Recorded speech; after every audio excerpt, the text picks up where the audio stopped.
اس سے زیادہ خوبصورت، ڈیٹیلڈ اور انفارمیٹیو ویڈیو آپ نے آج سے پہلے کبھی نہیں دیکھی ہوگی۔ آئیں آج آپ کو آج سے 1400 سال پہلے کے زمانے کے اندر ویژول ٹیکنالوجی اور آرٹیفیشل انٹیلیجنس کی مدد سے واپس لیے چلتے ہیں اور آپ کو دکھاتے ہیں کہ رسول اللہ صلی اللہ علیہ وسلم کا گھر، آپ کا محلہ اور وہ گلیاں کیسی تھی جہاں سے آپ گزرا کرتے تھے۔ یہ ویڈیو مدینہ میوزیم کے اندر سعودی گورنمنٹ نے لوگوں کو ایجوکیٹ کرنے کے لیے بنائی ہے، جو کہ ظاہر ہے کہ انٹرنیٹ پر اویلیبل نہیں ہے کیونکہ اس کو ٹکٹ بھر کر دیکھنے جانا پڑتا ہے، پر یہاں پر آپ اس کو فری دیکھ سکتے ہیں۔ تو ہماری ویڈیو شروع ہوتی ہے رسول اللہ صلی اللہ علیہ وسلم کی ازواج مطہرات یا پاک بیویوں کے گھروں سے، جو کہ اس زمانے کے حساب سے کچے گھر ہیں۔ پہلا گھر جو آپ کو ویڈیو میں نظر آ رہا ہے یہ حضرت زینب بنت جحش رضی اللہ تعالیٰ عنہ کا ہے، جن کا تعلق قریش کے قبیلہ اسد بن خزیمہ سے تھا، اور ان کی والدہ کا نام امیمہ بنت عبد المطلب تھا، جو کہ رسول اللہ صلی اللہ علیہ وسلم کی پھوپھی تھی، اور اس لحاظ سے حضرت زینب رضی اللہ تعالیٰ عنہ رسول اللہ صلی اللہ علیہ وسلم کی چچا زاد بہن تھی۔ ان کا پہلا نکاح حضرت زید بن حارثہ رضی اللہ تعالیٰ عنہ سے ہوا، جو کہ نبی کریم صلی اللہ علیہ وسلم کے آزاد کردہ غلام اور منہ بولے بیٹے تھے، اور یہ نکاح اللہ کی مرضی سے ایک معاشرتی اصلاح کے طور پر ہوا تاکہ عرب معاشرے کے اندر غلاموں اور آزاد عورتوں کے درمیان فرق کو مٹایا جا سکے۔ پر اس نکاح کے بعد ان دونوں کے درمیان طبیعت کا میل نہ ہو سکا اور یہ نکاح زیادہ عرصہ نہ چل سکا۔ آخر کار حضرت زید نے ان کو طلاق دے دی، اور حضرت زینب رضی اللہ تعالیٰ عنہ کا نکاح رسول اللہ صلی اللہ علیہ وسلم سے خود اللہ تعالیٰ نے آسمانوں پر فرمایا۔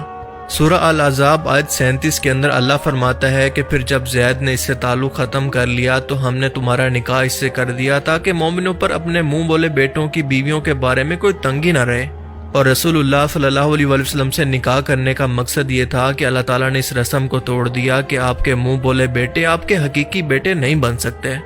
یعنی یہ واحد صحابیاں ہیں جن کا نکاح آسمان سے اللہ تعالیٰ نے نبی کریم صلی اللہ علیہ وسلم سے فرما دیا، اور ان کے بارے میں نبی کریم صلی اللہ علیہ وسلم نے خود فرمایا کہ تم میں سب سے پہلے مجھ سے وہ ملے گی جس کے ہاتھ سب سے زیادہ لمبے ہیں، یعنی وہ سب سے زیادہ صدقہ دینے والی ہے۔ خلیفہ دوم حضرت عمر رضی اللہ تعالیٰ عنہ کے دور خلافت کے اندر ان کا انتقال ہوا۔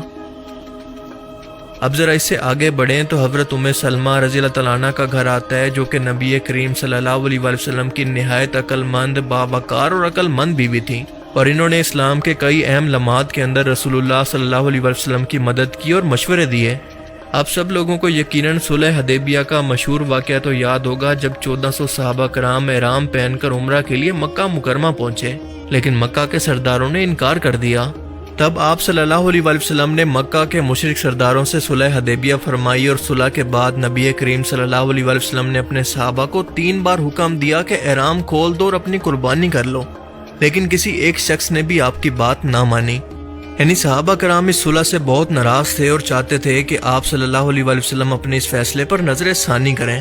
آپ صلی اللہ علیہ وسلم اپنے خیمے میں گئے اور حضرت سلمہ کو یہ بات بتائی تو انہوں نے مشورہ دیا کہ اللہ کے رسول آپ باہر جا کر خود قربانی کریں اور اپنا سر منڈوا لیں، اور یہ لوگ خود بخود آپ کی پیروی کریں گے۔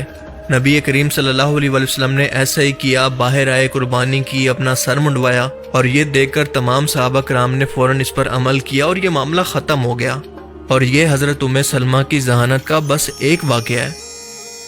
ان کا تعلق بنو مخزوم قبیلے سے تھا، یعنی بہت ہی اونچا عرب کے اندر ان کا سٹیٹس تھا، اور بہت ساری احادیث روایات خاص طور پر ان کی طرف سے بیان کی گئی ہیں، خاص طور پر خواتین کے مسائل سے متعلق۔ رسول اللہ صلی اللہ علیہ وسلم نے ان سے دل جوئی کی خاطر ان کو سہارا دینے کے لیے ان سے بڑھاپے کے اندر نکاح فرمایا،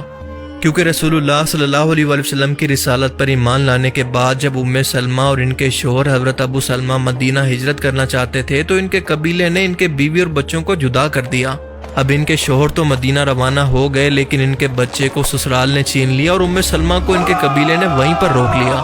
اور وہ پورے 1 سال تک کسی غم کے اندر رویا کرتی۔ آخر کار پورے 1 سال کے بعد ان قبیلے کے لوگوں کو ان پر رحم آ گیا اور ان کو چھوڑ دیا گیا، اور یہ واقعہ حضرت سلمہ کے صبر اور وفا کی بہترین مثال ہے۔ ابو سلمہ کی وفات کے بعد حضرت سلمہ کو انتہائی صدمہ ہوا۔ نبی کریم صلی اللہ علیہ وسلم نے یہ دیکھا تو ان سے نکاح کا پیغام بھیجا۔ حضرت سلمہ نے یہ سنا تو جواب دیا کہ میں بوڑھی ہوں، میرے بچے بھی ہیں، اور میں غیرت والی عورت ہوں۔ نبی کریم صلی اللہ علیہ وسلم نے فرمایا کہ اللہ تمہارے بچوں کا ولی ہوگا، تمہاری غیرت کو دور کرے گا اور تمہاری عمر کے اندر برکت دے گا، اور اس طرح سے وہ امہات المومنین بن گئی۔ ام سلمہ کے گھر سے تھوڑا سا آگے بڑھیں تو ان کے بالکل ساتھ خاتون جنت، جنتی عورتوں کی سردار، رسول اللہ صلی اللہ علیہ وسلم کی سب سے لاڈلی بیٹی مولا علی علیہ السلام کی زوجہ اور حسن و حسین کی ماں بی بی فاطمہ کا گھر ہے، اور ان کے مرتبے کے لیے تو الفاظ بھی کم ہیں۔ بس یہ جان لیں کہ رسول اللہ صلی اللہ علیہ وسلم نے فرمایا کہ فاطمہ میرے جگر کا ٹکڑا ہے، جس نے فاطمہ کو تکلیف دی اس نے مجھے تکلیف دی۔ ایک بار جب نبی کریم صلی اللہ علیہ وسلم سے پوچھا گیا کہ آپ کو سب سے زیادہ محبوب کون ہے، آپ صلی اللہ علیہ وسلم نے فرمایا کہ فاطمہ۔ حضرت فاطمہ جب آپ سے ملنے آتی تو رسول اللہ صلی اللہ علیہ وسلم ان کے استقبال کے لیے کھڑے ہو جایا کرتے۔ حضرت فاطمہ کے گھر کے بالکل پیچھے رسول اللہ صلی اللہ علیہ وسلم کی ایک اور زوجہ حضرت سودا کا گھر تھا، اور یہ نبی کریم صلی اللہ علیہ وسلم کی دوسری بیوی تھی، جن سے آپ صلی اللہ علیہ وسلم نے حضرت ختیجہ کی وفات کے بعد نکاح فرمایا۔ حضرت ختیجہ کی وفات کے بعد نبی کریم صلی اللہ علیہ وسلم بہت غمگین تھے، اور حضرت سودا بھی اس وقت بیوہ ہو چکی تھیں۔ وہ بوڑھی، سادہ مگر دیندار اور باوقار خاتون تھی۔ نبی کریم صلی اللہ علیہ وسلم نے ان سے نکاح فرمایا تاکہ گھر کا نظام سنبھالنے والی کوئی عورت موجود ہو اور ایک نیک اور بزرگ عورت کو سہارا دیا جائے۔ حضرت عائشہ رضی اللہ تعالیٰ عنہا فرماتی ہیں کہ میں نے سودا سے بڑھ کر کوئی عورت نہیں دیکھی جو کہ سیدھی سادی، دل کھول کر صدقہ کرنے والی اور اپنی باری مجھے بخشنے والی ہو۔ اور ایسا حضرت عائشہ نے اس لیے کہا کہ جب حضرت سودا کی عمر بڑھنے لگی اور نبی کریم صلی اللہ علیہ وسلم کو حضرت عائشہ زیادہ محبوب ہو گئی تو حضرت سودا نے اپنی باری حضرت عائشہ کو دے دی تاکہ وہ قیامت کے اندر نبی کریم صلی اللہ علیہ وسلم کی بیوی کہلانے کا شرف حاصل کر پائیں۔ ان کا انتقال بھی حضرت عمر کے دور خلافت کے اندر ہوا۔ حضرت فاطمہ کے گھر کے برابر کے اندر دائیں طرف امہات المومنین حضرت عائشہ کا حجرہ تھا، جو کہ رسول اللہ صلی اللہ علیہ وسلم کی حضرت ختیجہ کی وفات کے بعد سب سے محبوب بیوی تھیں۔ صحیح بخاری میں آتا ہے کہ حضرت عمرو بن عاص نے پوچھا کہ اے اللہ کے رسول، آپ کو سب سے زیادہ محبوب کون ہے؟ آپ صلی اللہ علیہ وسلم نے فرمایا کہ عائشہ۔ عمرو نے پوچھا کہ مردوں میں سے؟ آپ نے فرمایا کہ اس کے والد ابو بکر صدیق۔ حضرت عائشہ نے 2210 سے بھی زیادہ احادیث روایت کی، اور صحابہ کرام ایون کے بڑے بڑے فقہ بھی ان سے علم سیکھنے آیا کرتے ہیں۔ حضرت عروہ بن زبیر فرماتے ہیں کہ میں نے کسی کو عائشہ سے بڑھ کر قرآن، حدیث، فقہ، طب، شعر، نسب اور عرب کے واقعات کا علم رکھنے والا نہیں پایا۔ جب منافقین نے حضرت عائشہ پر جھوٹا الزام لگایا، واقع افق ہوا تو اللہ تعالیٰ نے سورہ نور کے اندر قرآن کی آیات نازل کر کے ان کی برات فرمائی۔ اللہ نے خود فرمایا کہ بے شک وہ لوگ جھوٹے ہیں، یعنی اللہ نے حضرت عائشہ کی پاکیزگی کی گواہی دی۔ نبی کریم صلی اللہ علیہ وسلم نے اپنے آخری دن حضرت عائشہ کے گھر پر گزارے، اور اپنی وفات سے پہلے آپ کا سر مبارک حضرت عائشہ کی گود میں تھا۔ آپ صلی اللہ علیہ وسلم کا مسواک بھی انہی کے ہاتھ سے ہوا، یعنی آپ نے اس کو چبا کر نرم کر کے رسول اللہ کے منہ میں دیا، اور یہ مقام کسی اور بیوی کو حاصل نہیں ہوا۔ حضرت عائشہ کے ساتھ ہی برابر کے اندر حضرت حفصہ کا گھر تھا، جو کہ دوسرے خلیفہ حضرت عمر بن خطاب کی بیٹی تھیں۔ ان کے پہلے خاوند حضرت حنیس بن حذافہ غزوہ بدر کے اندر شریک ہوئے اور یہاں پر شہید ہو گئے۔ حضرت حفصہ رضی اللہ تعالیٰ عنہ پڑھی لکھی اور لکھنے والی خواتین کے اندر شامل تھی، اور قرآن کو محفوظ کرنے والی حافظات میں سے بھی تھی۔ انہوں نے قرآن کریم کی ایک تحریری کاپی کو اپنے حجرے کے اندر محفوظ رکھا۔ نبی کریم صلی اللہ علیہ وسلم کی وفات کے بعد قرآن کے جمع کیے گئے نسخے کو حضرت حفصہ کے پاس رکھا گیا تھا، اور اس طرح سے ان کا حجرہ قرآن کریم کے تحفظ کا پہلا سرکاری کتب خانہ بھی بن گیا۔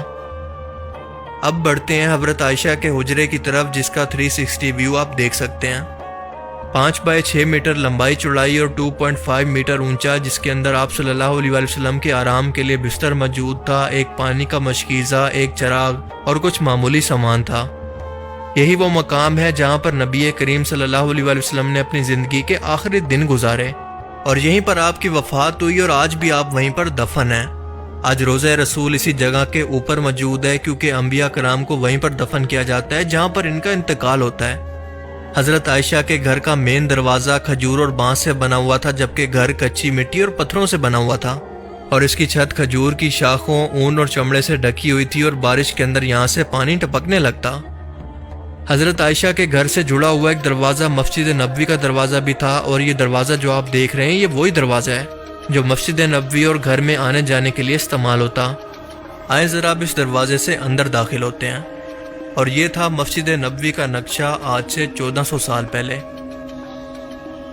11 ہجری میں رسول اللہ صلی اللہ علیہ وسلم کی وفات کے بعد جب حضرت ابو بکر کا انتقال ہوا، تب وہ کیونکہ والد تھے اور محرم تھے تو بنا کسی پردے کے حضرت عائشہ گھر کے اندر جا سکتی تھیں،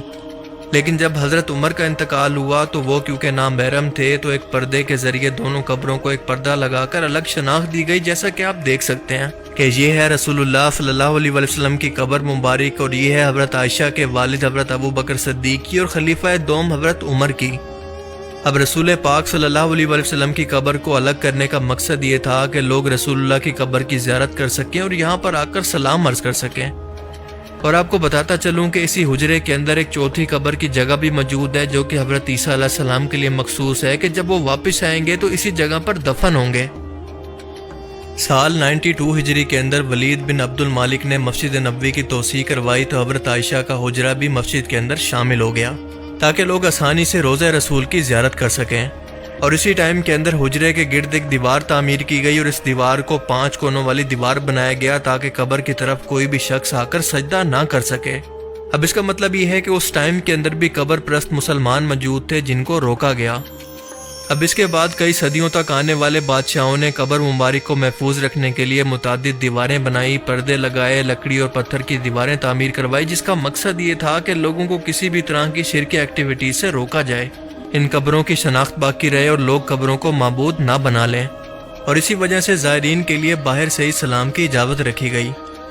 654 ہجری یا پھر 1254 عیسوی کے اندر مسجد نبوی کے اندر آگ لگ گئی جس سے چھت، ستون اور کچھ حجرے متاثر ہوئے۔ مسلمانوں نے اس کے لیے دل کھول کر چندہ دیا اور مسجد کو دوبارہ تعمیر کیا گیا، اور پھر اس کے بعد قبر مبارک کو مکمل طور پر بند کر دیا گیا اور آج کوئی بھی شخص قبر مبارک کو براہ راست نہیں دیکھ سکتا۔ سلطنت عثمانیہ کے سلطان عبد المجید اول نے مسجد کو خوبصورت طرز کے اندر سنگ مرمر، سبز گنبد اور نقش و نگار سے مزین کیا۔ موجودہ سبز گنبد یا پھر قبۃ الصخرہ اسی دور کے اندر بنا، اور اس ٹائم سے لے کر آج تک سنہری جالیوں کو پکڑ کر زائرین باہر سے اسلام پیش کرتے ہیں، لیکن اس کی اگر اندر جھانکنے کی کوشش کریں تو اندرونی طور پر کئی تہہ دار پردے، پتھریلی دیواریں اور لوہے کی جالیوں کا نظام ہے، اور پیچھے کہیں جا کر زمین سے تھوڑا سا نیچے رسول پاک صلی اللہ علیہ وسلم کی قبر مبارک موجود ہے۔ اس پر پوری میری ایک الگ سے ویڈیو موجود ہے جسے اگر آپ دیکھنا چاہتے ہیں تو یہاں پر کلک کر کے اس کو دیکھ سکتے ہیں۔ تب تک اگر آپ کو میری یہ کاوش پسند آئی تو اس ویڈیو کو ضرور لائک کیجیے، اور اب میں ملوں گا آپ سے ایک ایسی ہی نئی انٹرسٹنگ ویڈیو میں۔ تب تک کے لیے اپنا بہت سا خیال رکھیے گا۔ Thanks for watching this video. اللہ حافظ۔ آپ یہ اسلامک پروگرام نظام حق پروڈکشن کی جانب سے دیکھ رہے ہیں۔ آپ ہمارے چینل کو سبسکرائب کریں، ویڈیو کو شیئر، لائک اور کمنٹ کریں۔